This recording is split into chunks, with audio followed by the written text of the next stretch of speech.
Everyone, welcome back to my channel. আমার চ্যানেলে আরেকটা ব্লগে তোমাদেরকে অনেক অনেক স্বাগত। আশা করি তোমরা সকলে ভালো আছো, আমিও খুব ভালো আছি। আজকের ভিডিওতে আমি কুমোরটুলির অলিগলিতে ঘুরে বেড়াবো এবং তোমাদেরকে দেখাবো কুমোরটুলির লাস্ট মিনিট প্রস্তুতি কেমন চলছে। তো ভিডিওটা একদম স্কিপ করো না, পুরোটা দেখতে থাকো, অনেক ঠাকুর তোমরা দেখতে পাবে। আমাদের যে বর্তমান পরিস্থিতি, এই পরিস্থিতিতে সত্যি পুজো নেই সেরকম মাতামাতি আমাদের সত্যি সকলের মধ্যে সেই উত্তেজনা আর নেই। কিন্তু তবুও মা দুর্গা বছরে কিন্তু এই 4টে দিনই আসবে। মন থেকে আশা রাখছি মায়ের পুজোর সাথে সাথে সকল অসুরের নিধন যেন অবশ্যই হয়। পুজো তো প্রায় চলে এসেছে, হাতে গোনা মাত্র কয়েকটা দিন আর বাকি। তাই কুমোরপাড়ায় পড়ে গিয়েছে টান টান উত্তেজনা। লাস্ট মিনিট প্রস্তুতি বলে কথা। আমরা বাঙালিরা এই 5 দিনের জন্যই কিন্তু অপেক্ষা করে থাকি সারা বছর। আমরা কিভাবে নিজেকে সাজাবো, পরিবারের লোকজনকে কিভাবে সাজাবো। যারা পরিবারের থেকে অনেকটা দূরে থাকে তারা সকলেই কিন্তু এই পুজোর সময় বাড়ি ফিরে আসে। পরিবারের সকল সদস্য মিলে একসঙ্গে ছুটির দিনগুলো আনন্দ করে কাটায়। এছাড়া আছে অঞ্জলি, ভাসান আর তার সঙ্গে রয়েছে অনেক অনেক ভুরিভোজ।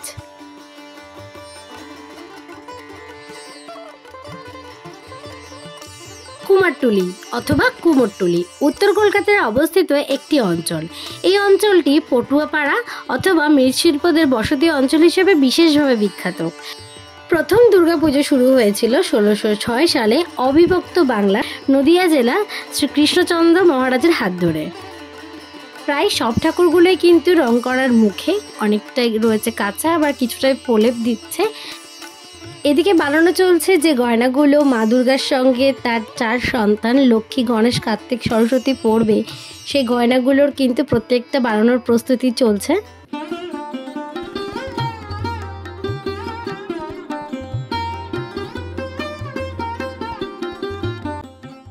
এই সাইডে মা সরস্বতী শাড়ি দিয়ে দাঁড়িয়ে রয়েছে, হয়তো এগুলো সরস্বতী পুজোর জন্য।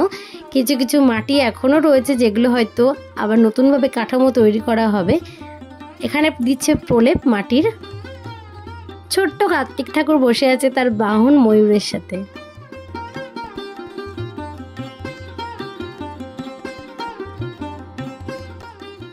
মাটি গুলিয়ে রেখেছে, এইগুলো হয়তো প্রলেপ করবে উপরে, তাই জন্য দেখো পুরো ভর্তি কিন্তু মা দুর্গার প্রতিমাতে।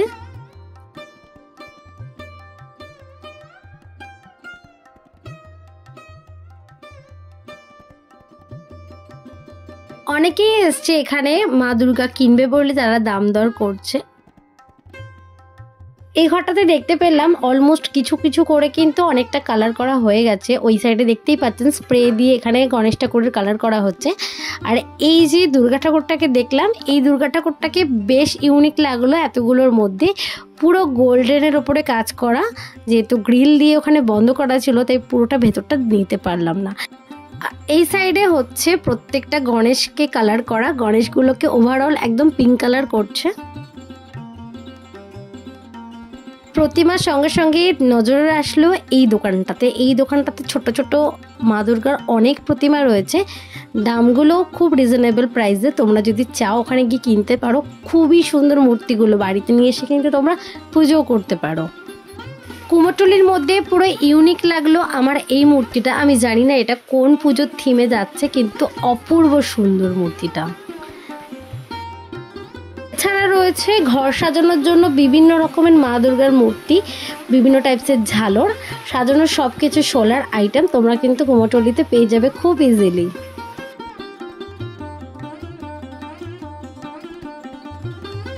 যেদিনকে আমি গেছিলাম সেদিনকে কুমোরটুলিতে প্রচণ্ডই ভিড় ছিল, আর তার সঙ্গে ছিল প্রচণ্ড গরম। সুতরাং আমি বেশিক্ষণ সময় এখানে কাটাতে পারিনি, তবে যেটুকু পেরেছি আমি তোমাদেরকে ভিডিওর মাধ্যমে দেখানোর চেষ্টা করলাম। এখানে একটা দাদু খুব সুন্দর ছোট ছোট লক্ষ্মী ঠাকুরগুলোকে রং করছে। দেখতেই পাচ্ছ এখনো কত মাটি রাখা আছে, আর বাঁশ আর খড় দিয়ে কাঠামো তৈরি করা রয়েছে। এগুলোকে মাটি দিয়ে আবার সুন্দর সুসজ্জিতভাবে আমাদের সামনে তুলে দেওয়া হবে।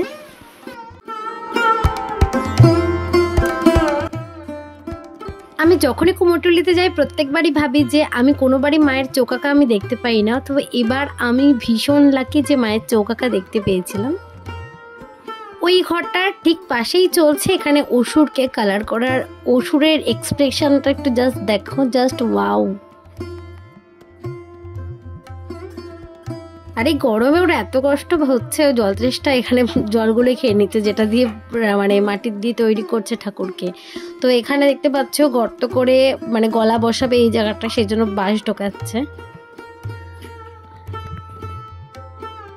তো চলো আমি এবার পটুয়া পাড়াটা অনেকটা ঘুরে নিয়েছি, এবার একটু বেরাবো, কারণ অনেকটা ভিড়, ভীষণ কষ্ট হয়ে যাচ্ছে ভিতরটায়। যেতে তো মন চাইছে না, মনে হচ্ছে এখানে থাকি আর আরো ঘুরে দেখাই, তবে বেরাতে তো হবেই। বেরিয়ে এলাম হচ্ছে গঙ্গার পাড়ে। তো গঙ্গার পাড়ে সূর্য প্রায় ডুবো একদম পড়ন্ত বিকেল। আর তোমরা যারা আমার নিয়মিত ব্লগ দেখো তারা জানো আমি গঙ্গার পাড় কতটা ভালোবাসি। তো ভিডিওটা আমি এখানেই শেষ করছি। তোমরা সকলে ভালো থেকো, সুস্থ থেকো। আমার চ্যানেলে নতুন হয়ে থাকলে চ্যানেলটা অবশ্যই সাবস্ক্রাইব করো, বেল নোটিফিকেশনটা অন রেখো, যাতে আমার ভিডিওর আপডেট সবার থেকে আগে তোমার কাছে পৌঁছায়।